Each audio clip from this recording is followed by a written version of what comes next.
The drama surrounding Shedeur Sanders has reached a point where denial is no longer an option, even for the loudest voices who once built entire narratives around doubting him. What makes this moment so compelling is not just that opinions are changing, but how abruptly and awkwardly those changes are happening. Analysts who once spoke with absolute certainty about what Shadur could not be are now carefully rewording their takes, softening their tone, and quietly repositioning themselves on the right side of a story they spent months dismissing. And perhaps no pivot has been more revealing than the one coming from Colin Cowherd. For much of the pre-draft process and early part of the season, Cowherd was unapologetic in his skepticism. He questioned Shadur's readiness, his ceiling, and even the idea that he belonged in serious NFL conversations. It was not subtle critique. It was confident dismissal. He spoke as if the verdict was already final, as if Shadur's future had been sealed before he was ever allowed to show what he could do on an NFL field. That confidence is what makes the reversal so striking now, because when someone speaks that loudly and that often, walking it back is never clean. What Cowherd is seeing now, whether he wants to admit it fully or not, is the same thing fans and coaches have been watching unfold week after week. The game has slowed down for Shadur. He looks like the quarterback he was in college, not in style but in command. He is decisive. He is calm under pressure. He processes quickly and trusts what he sees. Those were the traits that defined his success before the NFL, and now they are translating at the highest level, even in imperfect circumstances. Cowherd's recent commentary reflects that realization, even if it comes wrapped in hesitation. He now acknowledges that when Shadur looks like his college self, the results speak for themselves. He goes further, hinting at franchise quarterback potential and openly entertaining the idea that Shadur could be the long-term answer in Cleveland. That is a dramatic shift from where he stood just months ago. The tone is different too. Gone is the dismissive edge.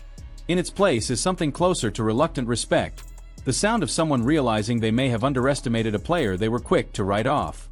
What makes this even more telling is the context Cowherd himself pointed out. Shadur produced at a high level while missing a significant number of starters on offense, in difficult weather, against real NFL competition. That matters. Quarterbacks are often judged in ideal situations, surrounded by talent and protection. Shadur has not had that luxury, yet the production is there. The poise is there. The leadership is there. That combination forces even stubborn critics to confront reality.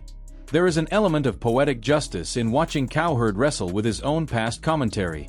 He once framed Shadur's draft position as a lesson in humility, using it as an indirect shot not just at the quarterback but at his father as well. Now, as Shadur continues to develop and outperform expectations, those old takes linger uncomfortably in the background. The very growth Cowherd questioned has arrived, and it arrived faster than anyone expected. Cowherd is not alone in this shift. Dan Orlovsky's turnaround has been even more dramatic. Once among Shadur's harshest critics, Orlovsky went so far as to question his throwing ability and overall viability as an NFL quarterback.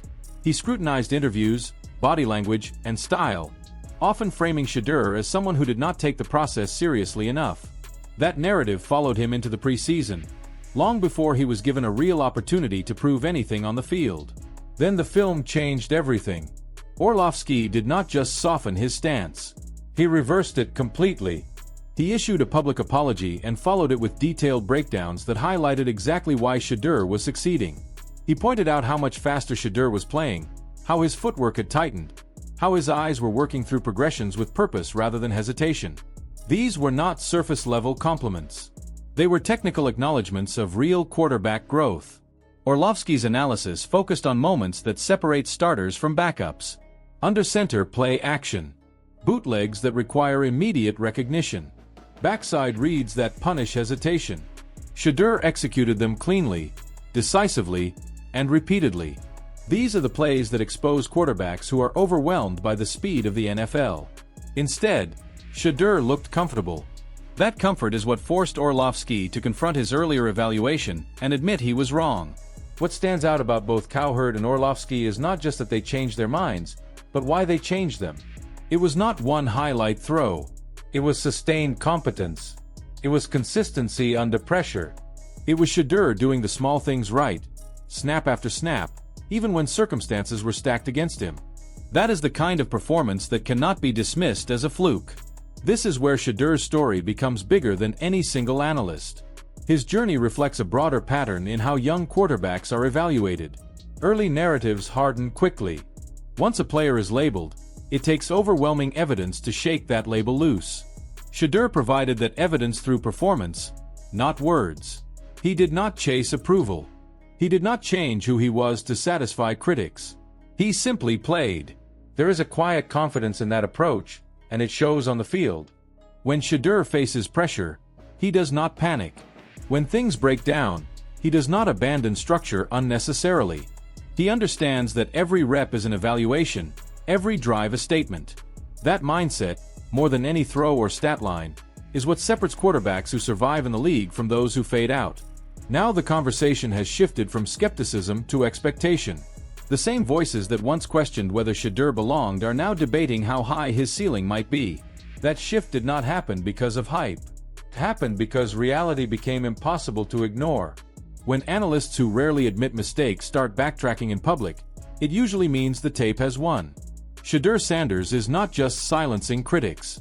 He is exposing how fragile some of those criticisms were to begin with. The confidence he plays with now is not arrogance. It is earned. It is the product of preparation, resilience, and belief in his own process. And as more performances stack up, the distance between who he was labeled as and who he actually is continues to grow wider. This moment feels like a turning point, not just for Shedur's career, but for how he will be discussed moving forward. The doubts are losing their footing. The praise, even when reluctant, is becoming more consistent. And the league is paying attention. So now the question belongs to you. Do you believe Shedeur Sanders has truly forced his critics to change their tune? Or do you think they are simply trying to stay ahead of the narrative? Did you always see this level of potential? Or has his rise surprised you? And most importantly, do you believe he is the franchise quarterback Cleveland has been searching for? Drop your honest thoughts in the comments. And if you want more deep, story-driven football breakdowns that cut through the noise, make sure to like the video, subscribe to the channel, and stay locked in for what comes next.